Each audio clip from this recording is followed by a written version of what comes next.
Okay guys, இந்த வீடியோல என்ன பார்க்க போறோம்னா 10 cricket players that deserves more credits and respect அதான் பார்க்க போறோம். அதாவது ஹிஸ்டரி ஆஃப் கிரிக்கெட்ல நிறைய கிரிக்கெட் பிளேயர்ஸ் இருப்பாங்க கரெக்டா.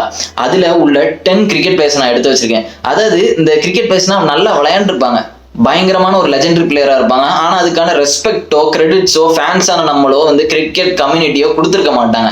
அதை தான் பார்க்க போறோம். அதுல ஒரு 10 பிளேயர்ஸ் புரட்டி போட்டது தான் இது இந்த லிஸ்ட். ஓகே, ஸோ இந்த லிஸ்ட்ல வந்து இந்த பிளேயர் இருக்கிறோம்னா அவங்க என்ன பண்ணிருக்கணும்னா, ஒன்னும் ஒரு பெரிய பிளேயரா இருக்கணும், இல்லையா அவங்க ஒரு ஷார்ட் பீரியட் ஆஃப் டைம்ல ஒரு சேஞ்ச் பண்ணியிருக்கணும், டீமுக்கு வந்து ஹெல்ப் பண்ணியிருக்கணும், பயங்கரமா ஒரு பேட்டிங்கோ பவுலிங்கோ போட்டு அந்த மாதிரி ஏதாவது பண்ணியிருக்கணும். அப்படி இல்லாட்டி அவங்க வந்து நல்லா பண்ணியிருந்தாலும் ஃபேன்ஸ்ட இருந்து அந்த ரெஸ்பெக்ட் வந்திருக்காது. இவன் ஒரு ஆளு அப்படின்ற மாதிரி பேசுவானுங்க. அந்த மாதிரி பிளேயர்ஸை தான் நான் இந்த லிஸ்ட்ல கொண்டு வந்திருக்கேன். ஒருவேளை இந்த வீடியோ பார்த்து முடிச்சதுக்கு அப்புறம் உங்களுக்கு இல்ல ப்ரோ இவனையும் கொண்டு வந்திருக்கலாம் அந்த லிஸ்ட்ல, மிஸ் பண்ணிட்டீங்க அப்படின்னா கமெண்ட்ல போடுங்க, நான் அடுத்த பார்ட் 2ல போடுறேன். ஓகே, ஸோ அதுக்கு முன்னாடி வீடியோ ஃபுல்லா பாருங்க, சேனலுக்கு சப்ஸ்கிரைப் பண்ணுங்க.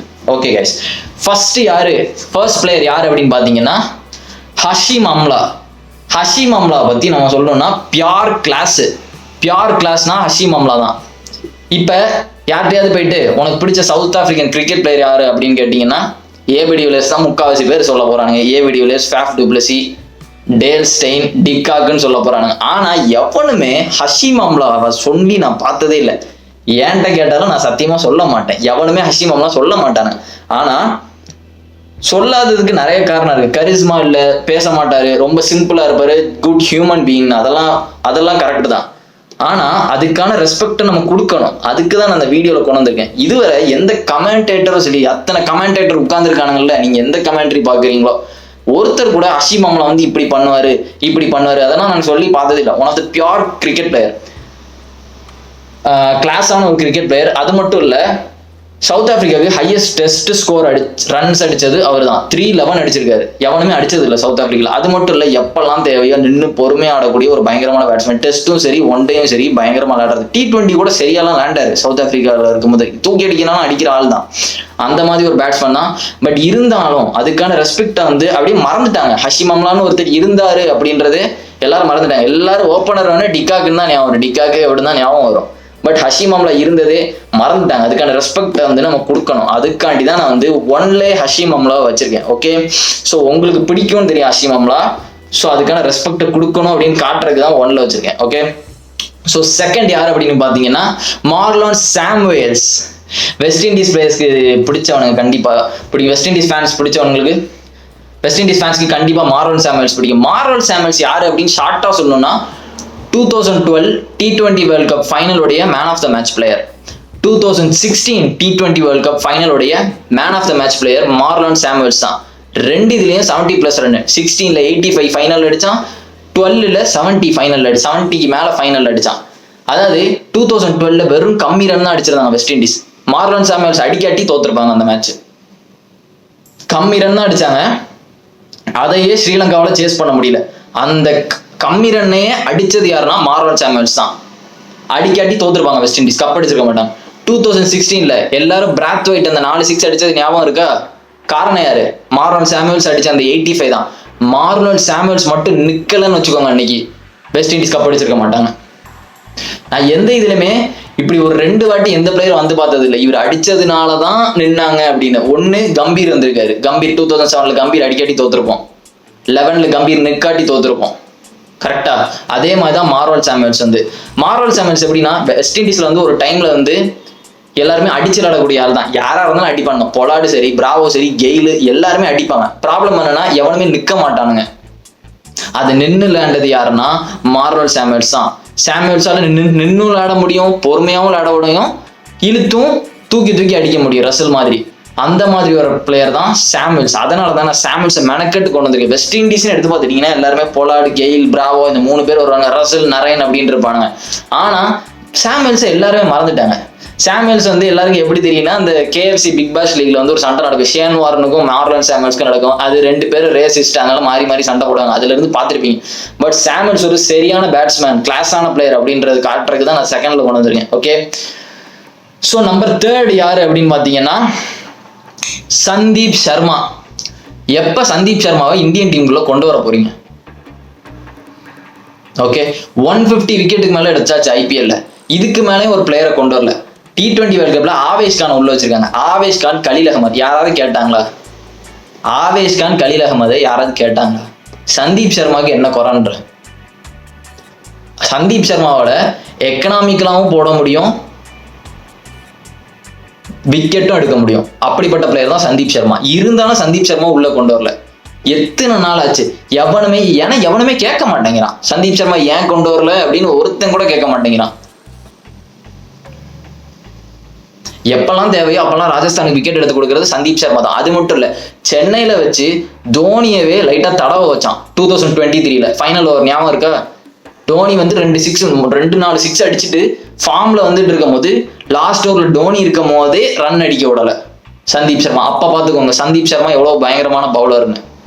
எனக்கு தெரிஞ்சு சந்தீப் சர்மா கண்டிப்பா ஒரு சான்ஸ் கொடுக்கணும் guys. நீங்க ஒருவேளை அப்படி தோணுச்சுன்னா கமெண்ட்ல போடுங்க. உங்களுக்கு வந்து சந்தீப் சர்மா வந்து டீம் இந்தியாவில் விளையாடணும் அப்படின்னு தோணுச்சுன்னா ஓகே, நான் அதை பாக்குறேன். ஓகே, ஸோ சந்தீப் சர்மாவுக்கு இந்த கிரெடிட் கண்டிப்பா அந்த ரெஸ்பெக்ட் வந்து கொடுக்கணும். 150 மேல IPL விக்கெட் வச்சாச்சு. எப்பெல்லாம் இறக்கி விடுறாங்களோ அப்பெல்லாம் விக்கெட் எடுக்கிறான், எப்பெல்லாம் இறக்கி விடுறாங்களோ அப்பெல்லாம் எக்கனாமிக்கலா போடுறான். இருந்தாலும் இந்தியன் டீம்ல எடுக்கல, உட்காந்து உருட்டிட்டு இருக்கானுங்க. வச்ச பிளேயரே உருட்டிக்கிட்டு இருப்பானுங்க இந்தியன் டீம்ல. அதனால சந்தீப் தேர்ட்ல வச்சிருக்கேன் guys. ஓகே, நம்பர் 4th யார் அப்படின்னு பாத்தீங்கன்னா அஜந்தா மெண்டிஸ். ஏதாவது மெண்டிஸ் ஸ்பின் பவுலிங் ஸ்டைல் தான் ஒரு மாதிரி வித்தியாசமா இருக்கு. இப்படி வந்து இப்படி போடுவான். ஸோ அதனால நான் மெண்டிஸ் கொண்டு வந்திருக்கேன். மெண்டிஸ் எப்படின்னா ஸ்ரீலங்கன் எடுத்து பார்த்துட்டாலே இந்த பெரிய பவுலர்ஸ்லாம் வந்து மறைச்சிருவாங்க.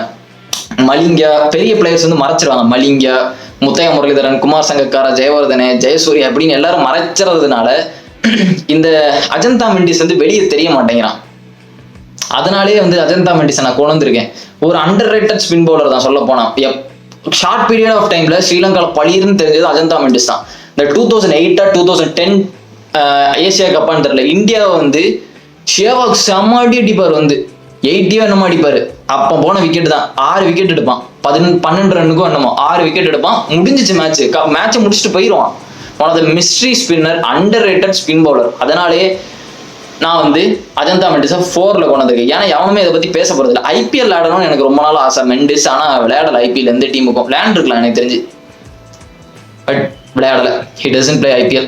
ஸோ அதனால நான் 4th கொண்டு வந்திருக்கேன். ஓகே, 5th யாரு அப்படின்னு பாத்தீங்கன்னா ஆயின் மார்கன். நான் எதுக்கு ஆயின் மார்கனை வந்து 5th கொண்டு வந்திருக்கேன்னா, 5th இந்த நம்பர்லாம் விடுங்க, எதுக்கு ஆயின் மார்கனை நான் கொண்டு வந்திருக்கேன் இந்த லிஸ்ட்ல வந்துன்னா, எவனுமே வந்துட்டு ஆயின் மார்கனுக்கு அந்த ரெஸ்பெக்ட் கொடுக்கவே இல்லை. ஃபேன்ஸா நான் சொல்றேன். அதாவது ஆயின் மார்கன் எடுத்தாலே ஆக்சிடென்டல் கேப்டன், வேற என்ன லக்கி வின்னர், அந்த மாதிரி சொல்றேன். உண்மையிலே சொல்ல போனா இங்கிலாந்துடைய ஹிஸ்டரி ஆஃப் பிளேயிங்கை வந்து மாத்தினது ஆயின் மார்கன் தான். ஒரு டைம் அப்போ இங்கிலாந்து எப்படி இருந்தாங்கன்னா ரெட் பால் கிரிக்கெட்ல அசைக்கவே முடியாது. இங்கிலாந்து அலாஸ்டர் குக் கேப்டனா இருக்கும் போது, கெவின் பீட்டர்சன், இயான் பெல் இவனுங்கலாம் இருக்கும் போது ரெட் பால் கிரிக்கெட்ல அசைக்கவே முடியாது. டெஸ்ட் மேட்ச் என்ன 5 சீரீஸா அதுல 1 வேணா ஜெயிக்கலாம் அப்படின்ற மாதிரி இருக்கும். டெஸ்ட் மேட்ச்ல அசைக்கவே முடியாது, அவ்வளோ ஸ்ட்ராங்கா இருந்து. அதே இது ஒயிட் பால் கிரிக்கெட்டா திணறுவானுங்க, அதுலயும் டெஸ்ட் மேட்ச் மாதிரி விளையாண்டுட்டு இருப்பானுங்க. அந்த இதை மாத்தினது ஆயின் மார்கன் தான். 2015 பங்களாதேஷ் அடிச்சு அந்த டீம் வெளியே போச்சு, இங்கிலாந்து வெளியே போச்சு. அதுக்கப்புறம் 2016 ஃபைனல் வரை வந்தாங்க, வெஸ்ட் இண்டீஸ் அடிச்சு மண்ணை கவச்சிட்டு.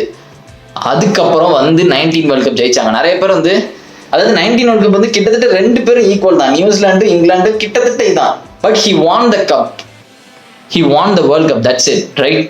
என்னமோ ஒன்று அவங்க கிட்ட வந்து என்னமோ பண்ணி கப் அவங்கள்ட்ட இருக்கு. அப்போ ஆயின் மார்கன் அந்த கிரெடிட் கொடுக்கணும். ஏன் நான் சொல்றேன்னா, அந்த வே ஆஃப் கிரிக்கெட்டே மாத்திட்டான். அதுக்கு முன்னாடி வர டெஸ்ட்ல வந்து வின் பண்றவனுங்க ODIயும் T20யும் நாசமா போயிட்டு சுத்தமா எதுவுமே பண்ண மாட்டாங்க. அதை வந்து சேஞ்ச் பண்ணது ஆயின் மார்கன் தான். அதுக்கப்புறம் தான் பட்லர் எல்லாரும் வந்துட்டு அதை கொஞ்சம் ஸ்மூத்தா அந்த மோஷன்ல எடுத்து போயிட்டாங்க. அதை டேர்ன் ஓவர் பண்ணதே ஆயின் மார்கன் தான். வந்தோன்னு அட்டாக் பண்ணணும்னு ஆரம்பிக்கிறது. எல்லாரும் வந்து ஆயின் மார்கனை பார்த்தோன்னே வந்து நல்லா சிரிச்சுக்கிட்டே இருக்காரு, சைலண்டா இருக்காரு, எவ்வளவு ஸ்மைலி ஃபேஸா இருக்காரு அப்படின்னு நினைப்பீங்க. இல்ல, சரியான ரூத்லெஸ் பிளேயர். அவன் மைண்ட் வந்து எப்படி இருக்குன்னா, வின் பண்ணணும் அப்படின்ற மென்டாலிட்டி இருக்கிற ஒரு பிளேயர். அவ்வளவு சீக்கிரம் கிவ் அப் பண்ண மாட்டான். ஆனா எவனுமே வந்து ஆயின் மார்கன் வந்து ஒரு நல்ல கேப்டன் அந்த மாதிரிலாம் எவனுமே சொல்லது இல்லை. அதனால நான் வந்து கொடுத்துருக்கேன். Okay, is one of the best captains in ODI. So Eoin Morgan. 6th யாரு அப்படின்னு பாத்தீங்கன்னா, 6th யாரு அப்படின்னா டேரன் சாமி, அந்த கரேபியன் கேப்டன். பெஸ்ட். எங்கய்யா போன இவன், எங்கடா போன நீ, எங்க போன டேரன் சாமி? உன்னை எங்க பார்த்தாலும் கோச்சா தான் இருக்கான்ப்பா. கடைசியா எப்பவோ பார்த்தது IPL, எங்க பார்த்தாலும் டேரன் சாமி ஏதாவது ஒரு டீம் கோச்சில் இருப்பான், அந்த டீமும் ஜெயிக்காது. ஆனா வெஸ்ட் இண்டீஸை ஜெயிக்க வச்சிட்டான்பா, 2 கப் எடுக்க வச்சான். அது உண்மையிலே ப்ரௌடான மொமெண்ட் தான். அதுவும் எப்படிப்பட்டனா அவங்க இடத்துல வச்சு அவங்கள அடிக்கிறது முடியவே முடியாது. எல்லாரும் வந்து ஜேசன் ஹோல்டர்னா சொல்லிட்டு இருப்பீங்க. ஜேசன் ஹோல்டர் வந்து நல்ல பிளேயர். நான் ஜேசன் ஹோல்டரை பத்தி பேசவே இல்லை.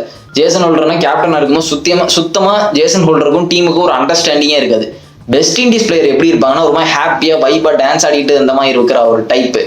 அதை வந்து லீட் பண்ணிட்டு போறது கஷ்டம். அந்த மாதிரி வைபை மெயின்டைன் பண்றதுக்கு ஒரு பெர்ஃபெக்டான கேப்டன் யாருன்னா அது டேரன் சாமி தான்.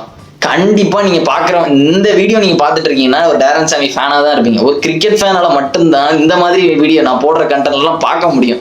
அதனாலயே நான் டேரன் சாமியை நான் கொண்டு வந்திருக்கேன். கண்டிப்பா அவங்க பார்த்துருந்தேன்னா டேரன் சாமி பிடிக்கும். வந்து அவங்க இடத்துல அடிக்கிறது 2012 ஸ்ரீலங்காவோட கம்மி ரன் அடிச்சாங்க, ஜெயிச்சிட்டாங்க அவங்க ஹோம் டவுன்ல வச்சு. நம்மள அடிச்சானுங்க 2016 செமிஃபைனல் ஞாபகம் இருக்கா? விராட் கோலி அடிப்பான், ரோஹித் சர்மா அடிப்பான், இவன் அவன் பேர் ரஹானி அடிப்பான், எல்லாரும் அடிப்பானுங்க. வந்து ரசில் லிண்டன் சிமன்ஸ் எல்லாம் நம்ம இடத்துல வச்சு சைலண்ட் பண்ணிட்டானுங்க வாங்கரை ஸ்டேடியம். எல்லாரும் பேட் கமிங்ஸ் வந்து அகமதாபாத்ல சைலண்ட் பண்ண மாதிரி வராது அப்படின்னு சொல்லுவாங்க. அது உண்மைதான். 2016 சாமி அப்பவே பண்ணியாச்சு, அதெல்லாம் நோக்கிட்டானுங்க அதெல்லாம். அதுக்கப்புறம் ஃபைனல்ல போய் இங்கிலாந்து போட்டா இங்கிலாந்து அடிச்சானுங்க. நம்ம இடத்துல வச்சு இங்கிலாந்து அடிச்சானுங்க. நம்ம எவன் பிடிச்சானோ அவனே அடிச்சானுங்க. ஸோ டேரன் சாமி ஒன் ஆஃப் அண்டர் ரேட்டடா. 2 கப் அடிச்சவனுக்கு என்னடா அண்டர் ரேட்டட் கேப்டன், சாம்பியன் கேப்டன்ரா. T20ல ஒரு T20 பெர்ஃபெக்டான வெஸ்ட் இண்டீஸா T20ல அடிக்கவே முடியாதுப்பா. எதுல வேணாலும் அடிக்கலாம். வெஸ்ட் இண்டீஸ் டெஸ்ட்ல அடிக்கலாம், ஒன் டேல அடிக்கலாம், T20ல அடிக்கவே முடியாதுப்பா. அந்த பயத்தை கொண்டு வந்தது டேரன் சாமி. அதனாலேயே நான் டேரன் சாமி அந்த லிஸ்ட்ல வச்சிருக்கேன். பட் இப்போ வந்து எங்க ஏதோ ஒரு டீம்ல கோச்சா இருந்துட்டு இருக்கான். இப்போ வெஸ்ட் இண்டீஸ்க்கு அவன் தான் கோச் நினைக்கிறேன். பார்த்த மாதிரி இருந்ததுனால அடிச்சு விடுறேன். ஓகே, ஸோ நம்பர் 7 யாரு அப்படின்னா மைக்கேல் கிளார்க். மைக்கேல் கிளார்க் ஏன் நான் கொண்டு வந்திருக்கேன்னா, மைக்கேல் கிளார்க் மேல நிறைய கேஸ் அதெல்லாம் இருக்குது. அவன் மேல நிறைய அந்த கான்ட்ரவர்சியான இது இருக்கு. அதை பத்தி நான் தனியா வீடியோ போடுறேன். அது ஹியூமனா இருந்தா எல்லாருக்கும் ஒரு டார்க்கர் ஈகோ இருக்கும், டார்க்கர் சைடு இருக்கும். அப்படி இல்லாட்டி அவர் ஹியூமனே கிடையாது. அப்படி இல்லாட்டி ஒரு டார்க்கர் சைடு இல்லாட்டி அவனால எதுவுமே அச்சீவ் பண்ண முடியாது. அவனுக்கு நிறைய விமன்ஸ் மேல கேஸ் இருக்கும். Because he's a fucking handsome man. அதான் உண்மை. He's a good looking handsome man. அதனால அவனுக்கு நிறைய விமன் இருக்கலாம், தப்பே இல்லை. But he's a good captain. அதாவது ரிக்கி பாண்டியன்ட்ட இருந்து கேப்டன்சியை பிடுங்கி மைக்கேல் கிளார்ட்ட கொடுத்தாங்க. அதனால ஒரு பெரிய டவுன்ஃபால் ஆச்சு ஆஸ்திரேலியன் சைடு. எப்படி ரிக்கி பாண்டியன்ட்ட இருந்து கேப்டன்சியை வாங்கி நீங்க மைக்கேல் கிளார்ட்ட கொடுக்கலாம் அப்படின்னீங்க. அதுக்கான ரிசல்ட்டா என்ன நடந்துச்சுன்னா 2015 வேர்ல்ட் கப் அடிச்சிட்டான் அவங்க ஹோம்ல வச்சு. ஏன்னா ரிக்கி பாண்டியன் வந்து one of the legendary captain. 2 world cup trophy, ஒரு மேட்ச் கூட தோக்கல. 2003 வேர்ல்ட் கப்லையும் சரி, 2007 வேர்ல்ட் கப்லையும் சரி, ஒரு மேட்ச் கூட தோக்கல. அதுக்கப்புறம் 2 ICC சாம்பியன்ஸ் டிராஃபி அடிச்சிருக்காங்க. Prime Australian team. அப்படிப்பட்ட கேப்டன்சியை ஆஷஸ் ஒழுங்கா பண்ணல அப்படின்னு. டெஸ்ட்டும் சரி, பயங்கரமான டெஸ்ட் கேப்டன். அவ்வளவு சீக்கிரம்லாம் டெஸ்ட்ல அடிக்க முடியாது ஆஸ்திரேலியாவெல்லாம். ஒரு மேட்ச் ஜெயிப்பானுங்க இந்தியா. ஒரு மேட்ச் ஜெயிச்சது 100 வாட்டி ஸ்டார் ஸ்போர்ட்ஸ்ல போடுவானுங்க. ஆஸ்திரேலியாவை தோக்கடிச்சது ஒரு மேட்ச் ஜெயிச்சதை 100 வாட்டி போடுவானுங்க ஸ்டார் ஸ்போர்ட்ஸ்ல. அப்ப பாத்துக்கோங்க ஆஸ்திரேலியா எவ்வளவு ஸ்ட்ராங்கா இருக்கான். அப்படிப்பட்ட ரிக்கி பாண்டியனை தூக்கினதுக்கு அப்புறம் கிளார்க்க கேப்டனா போட்டாங்க. போட்டு அதாவது 2015 வேர்ல்ட் கப் எப்படி இருக்குன்னா எல்லா டீமும் பயங்கரமா அடிப்பானுங்க. இந்தியா தனியா தெரியும், இந்தியா விளையாடுறது தனியா கண்ணுக்கு தெரியும், நியூசிலாந்து ஆடுறது தனியா கண்ணுக்கு தெரியும், கப் 200 அப்படின்னு. வெஸ்ட் இண்டீஸ் விளையாடுறது தனியா கண்ணுக்கு தெரியும், சவுத் ஆப்பிரிக்கா விளையாடுறது வந்து அப்படி 3D மாதிரி தெரிஞ்சு எல்லாருக்கும். எப்பா யாருப்பா இவனுங்க இப்படி விளையாடுறாங்க அப்படின்னு. ஆனா சைலண்டா வந்து ஆஸ்திரேலியா அடிச்சுட்டு போயிட்டாங்க. அதுதான் Clarke. So he deserves his respect and credit. அதனால நான் கிளார்க்கை கொண்டு வந்திருக்கேன். ஓகே, ஸோ நம்பர் 8 யாரு அப்படின்னா, 8 யாரு அப்படின்னா முகமதுல்லா, பங்களாதேஷ் பிளேயர். அதாவது பங்களாதேஷ் பேட்டிங் எப்படி ஆடுவானுன்னா குப்பை மாதிரி ஆடுவானுங்க. சர்றன்னு விக்கெட் போயிடும். ஏதோ அந்த ட்ரெயின் மாதிரி சர்றன்னு விக்கெட் போவோம். அவன் ஒருத்த மட்டும் நின்றுட்டு இருப்பான். ICC வேர்ல்ட் கப்ல வந்து பங்களாதேஷ்காக செஞ்சுரி போட்டுதான் அவன் தான் நினைக்கிறேன். வேற யாரும் போடலன்னு நினைக்கிறேன். இது வேர்ல்ட் கப்ல பங்களாதேஷ் பிளேயர் அவன் ஒருத்தன் தான் செஞ்சுரி போட்டிருக்கான்னு நினைக்கிறேன். 2 வேர்ல்ட் கப்லயும் 2 வாட்டி. ஸோ எப்பெல்லாம் டீமுக்கு ப்ராப்ளம் இருக்கோ அப்பெல்லாம் நிற்கிற ஒரே ஆள் வந்து முகமதுல்லா. ஆனா அதுக்கான வந்து கிரெடிட்ஸ் வந்து கொடுக்கறது இல்லை. பங்களாதேஷ்னு எடுத்துக்கிட்டா அந்த முஷ்ஃபிகுர் ரஹீம் இந்த சின்ன பையில வந்து நிறைய பேர் சொல்லுவாங்க துள்ளியே வந்து எக்ஸைட்மெண்ட்லேயே அவுட் ஆகும். அவன் ஒருத்தன். ஷகிப் அல் ஹசன் வந்து ஒரு பயங்கரமான பிளேயர் தான். ஷகிப் அல் ஹசன் எல்லாருக்குமே தெரியும், வேர்ல்டு பெஸ்ட் ஆல்ரவுண்டர். இப்போ ஃபார்ம் அவுட் ஆகி போயிருக்கான். என்ன பண்ணன்னு அவனுக்கே தெரியாம இருக்கான். ஸோ அந்த மாதிரி டைம்லனா காப்பாத்துறது யாரு அப்படின்னு பார்த்தீங்கன்னா முகமதுல்லா தான். நிற்க சொன்னா நின்றுவான் அப்படியே. ரொம்ப அண்டர் ரேட்டட் பிளேயர். பங்களாதேஷ்ல வெளியே தெரிய மாட்டேங்குது. ஸோ அதனால நான் முகமதுல்லாவே வச்சிருக்கேன் இதுல. ஓகே, 9th யாரு அப்படின்னு பார்த்தீங்கன்னா டேனியல் விட்டோரி, பழைய ஆர்சிபி கேப்டன், பழைய நியூசிலாந்து கேப்டன். டேனியல் விட்டோரி ஏன் எனக்கு பிடிச்சிருக்கு அப்படின்னா, எனக்கு டேனியல் விட்டோரி பவுலிங் ஸ்டைல் ரொம்ப பிடிக்கும். எனக்கு அநியாயத்துக்கு பிடிக்கும் அவன் போடுற பவுலிங் ஸ்டைல். ஒரு மாதிரி ஆள் பார்க்க எப்படி இருப்பான்னா, ஏதோ கம்ப்யூட்டர் வீடியோ கேம் விளையாடுற ஒரு நர்டு மாதிரி இருக்கும். இந்த கம்ப்யூட்டர்ல உட்காந்து வீடியோ கேம்லாம் விளையாண்டுட்டு இருப்பாங்க, ஏதாவது ஃபாஸ்ட் ஃபுட் சாப்பிட்டுட்டு அந்த மாதிரி ஒரு ஆள் மாதிரி தான் இருக்கு. எதை பத்தி நான் இதுவரை டேனியல் விட்டோரி டென்ஷன் ஆகி பார்த்தது இல்லை, கத்தி பார்த்தது இல்லை, சிரிச்சுக்கிட்டே இருப்பான் அவன் பாட்டுக்கு. எப்படி ஒரு நர்டு இருக்கணுமோ அப்படி இருப்பான். ஆனா பவுலிங் போட்டு அவ்வளோ விக்கெட் எடுப்பான். ஸ்பின்னர்ஸ், டாப் ஸ்பின்னர்ஸ்ன்னு எடுத்துக்கிட்டாலே மைண்ட்ல வருது என்னது, Muttiah Muralitharan, Shane Warne, Ashwin mystery spinner, Sunil Narine, இந்த மாதிரி வரும் கரெக்டா. ஆனா எவனுமே டேனியல் விட்டோரி பத்தி சொல்றதே இல்லை. டேனியல் விட்டோரி ஒரு சரியான ஸ்பின் பவுலர், இருந்தாலும் எவனுமே சொல்றது இல்லை. நான் பவுலிங் ஸ்டைல் எனக்கு ரொம்ப பிடிக்கும் கைஸ். நான் சின்ன வயசுல நிறைய வாட்டி போட்டு பார்த்துருக்கேன். டேனியல் விட்டோரி எவனுமே சொன்னதே இல்லை ஒரு one of the best mystery spinner. அதுக்காண்டியே நான் விக்டோரி வந்து இதுல வச்சிருக்கேன். ஓகே, லாஸ்ட் நம்பர் 10th யாரு அப்படின்னு கேட்டீங்கன்னா சயீத் அஜ்மல். இப்படி வந்துட்டு அப்படி போஸ் கொடுத்து போடுவான். சயீத் அஜ்மலை பத்தி சொல்லணும்னா ஷார்ட் பீரியட் ஆஃப் டைம்லயே வந்து நிறைய விக்கெட் எடுத்தான். நான் அதே மாதிரி தான் அந்த விக்டோரி சொன்ன மாதிரி தான் one of the best mystery ஸ்பின்னர்ல அஜ்மலும் உண்டு. ஆனா அஜ்மலுக்கு அந்த கிரெடிட்டும் கொடுக்கறது. அஜ்மலுக்கு என்ன ப்ராப்ளம்னா, அந்த 90 டிகிரி அந்த எல்போ மடங்கிறதுனால வந்து அவனை பேன்லாம் பண்ணாங்க சில டைமு. பட் இருந்தாலும் அவன் வந்து one of the best trouble மேக்கர்னு சொல்லலாம் பேட்ஸ்மேனுக்குலாம். நம்ம இந்தியன்ஸ் வந்து ஓரளவு விளையாண்டுருவாங்க, ஆனால் மற்ற கண்ட்ரி பிளேயர்ஸ் வந்து ரொம்ப அடி வாங்குவாங்க சயீத் அஜ்மல்ட்டனா. ஏன்னா ரீட் பண்ணுறது ரொம்ப கஷ்டம் அஜ்மலை. One of the under rated spin பவுலர்னா அஜ்மலை டேரெக்டாக கொண்டு வருவேன். நிறைய நீங்கள் யோசிப்பீங்க ப்ரோ உமர் குல்லாம் கொண்டு வர மாட்டீங்க என்ன. உமர் குல்லாம் எல்லாருக்கும் தெரியும். உமர் குல்லாம் வந்து பெஸ்ட் T20 பவுலர் அப்படிலாம் சொல்லிக்கிட்டே இருப்பீங்க. 100க்கு 100 வாட்டி உமர் குல்லை பற்றி பேசுறதெல்லாம் நான் கேள்விப்பட்டிருக்கேன். வேற எப்படி உமர் குல் வந்து ஃபேமஸாக இருக்கிறான் அப்படின்னா, ஷேவாக் வந்து 2011 செமிஃபைனல் வந்து உமர் குல் 5-4 அடிக்கும் போதே தெரிஞ்சிருக்கும் உமர் குல் யாரு அப்படின்னு. அதனால நான் உமர் குல் கொண்டு வரல, சயீத் அஜ்மலை கொண்டு வந்திருக்கேன். சயீத் அஜ்மல் வந்து எவனுமே அதை பத்தி பேசுறது இல்லை, அதனால நான் அஜ்மலை கொண்டு வந்திருக்கேன். ஓகே, ஸோ 10th அஜ்மல் வச்சிருக்கேன் கைஸ். இதுதான் என்னோட லிஸ்ட். என்னை பொறுத்தவரை இந்த கிரிக்கெட் பிளேயர்ஸ் தான் அவங்க பண்ணியும் அவங்களுக்கான ரெஸ்பெக்ட் வரதில்லை, கிரெடிட்ஸ் வரதில்லை. அவங்க பண்ணியும் அவங்கள வந்து ட்ரோல் பண்ணி இவன்லாம் ஒரு பிளேயரா, இவன் இது பண்ணியிருக்கான், இவன் பின்னாடி அலையிறான், ஆக்சிடென்டல் கேப்டனு அப்படின்னு ஏதாவது சொல்லுவானுங்க.